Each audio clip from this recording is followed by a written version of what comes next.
La época prehispánica o precolombina es aquel periodo histórico previo a la llegada, invasión y colonización española. Durante este periodo tuvieron lugar muchas culturas sobre la llamada Mesoamérica. A su vez, esta etapa se divide en tres periodos: periodo preclásico, clásico y posclásico. En cada periodo se desarrollaron diversas culturas. La cultura más antigua considerada es la cultura olmeca, por ello se llama cultura madre. También florecieron culturas como la teotihuacana, la tolteca, la zapoteca, la mixteca, la maya y finalmente la azteca. La cultura más importante, significativa y la última fue la cultura azteca precisamente, cuya capital fue México Tenochtitlan. Tenochtitlan significa lugar de tunales y México lugar en el centro de la luna.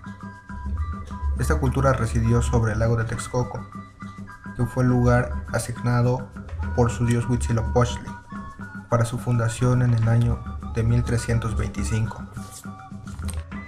Luego de una larga peregrinación que duró más de 200 años, finalmente la señal dada por Huitzilopochtli se halló. El gobierno y la religión fueron factores importantes que influyeron en el desarrollo de la civilización mexica. El gobierno era de tipo teocrático y la religión politeísta. Tlatoani era el emperador y líder del imperio. La estratificación social estaba dividida en tres partes: la nobleza, el pueblo y los pochtecas o comerciantes. La cultura mexica desarrolló una infraestructura y poderío bélico muy importante y particular. Las primeras expediciones españolas llegaban alrededor del año de 1519. Cortés fundó la primera ciudad española, llamada Villa Rica del Veracruz. Cuando Cortés entró a la ciudad de México Tenochtitlan, Moctezuma le recibió con regalos ostentosos y al principio le confundió con Quetzalcóatl. Finalmente, el 13 de agosto de 1521 cae la ciudad de México Tenochtitlan ante los españoles. Esta etapa inicia con la caída de Tenochtitlan en 1521 y con el gobierno provisional de Hernán Cortés. Se dio paso a la evangelización o conquista espiritual, proceso que fue muy arduo. Durante los inicios se desataron fuertes epidemias que absorbieron a una gran población indígena. El virreinato se inicia oficialmente el 17 de abril de 1535 con don Antonio de Mendoza como primer virrey de la Nueva España. El virreinato contó con 63 virreyes en sus 300 años de auge.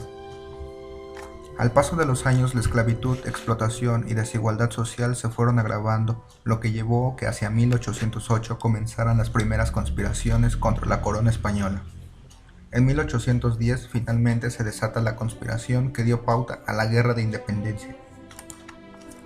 La conspiración estaba gestionada por Miguel Hidalgo, Juan Aldama, Ignacio Allende, doña Josefa Ortiz de Domínguez y su esposo don Miguel Domínguez en Querétaro. La guerra duró 11 años hasta su consumación con la alianza entre Agustín de Iturbide y Vicente Guerrero el 28 de septiembre de 1821 y con la firma de los Tratados de Córdoba.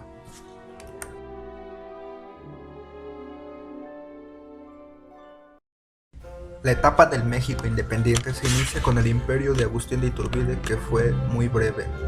Años más tarde se redactaba la primera constitución de la República Mexicana en 1824 y posteriormente fue electo el primer presidente de México, Guadalupe Victoria, quien gobernó de 1824 a 1829.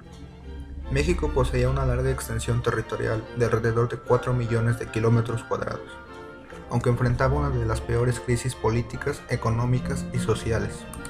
En consecuencia, se abrió paso a la colonización norteamericana en 1823 sobre Texas. Durante todos estos años, México sufrió las peores derrotas y situaciones, como la llegada de Santa Anna al poder y consecuencias como la pérdida de territorio en 1848, la Guerra de los Pasteles en 1838 y 1839. De 1857 a 1861 se dio la Guerra de Reforma entre liberales y conservadores. La instauración del Segundo Imperio con Maximiliano de Habsburgo entre los años de 1863 y 1867. Finalmente, Porfirio Díaz se convirtió en presidente de México en 1876, como antecedente de la Revolución Mexicana y fin de la época independiente.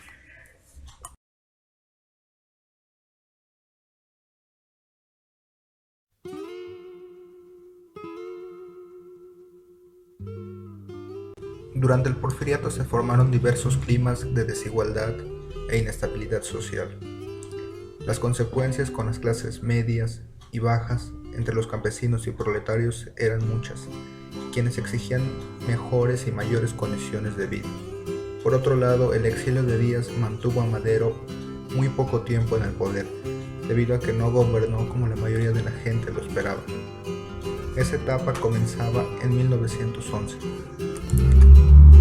Comenzaron a tener lugar los primeros movimientos sociales al mando de Emiliano Zapata y Doroteo Arango.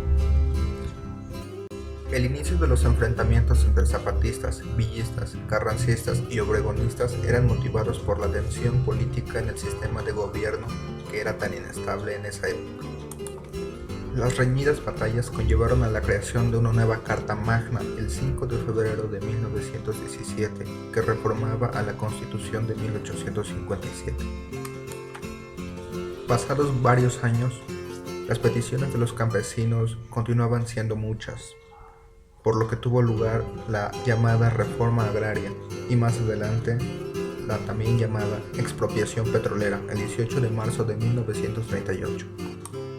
Hacia 1929 se pensó en la necesidad de restaurar el sistema político de la época, por lo que se creó el primer partido político oficial llamado PRN o Partido de la Revolución Nacional, creado por Plutarco Elías Calles, que más adelante sería llamado Partido de la Revolución Mexicana y finalmente Partido Revolucionario Institucional.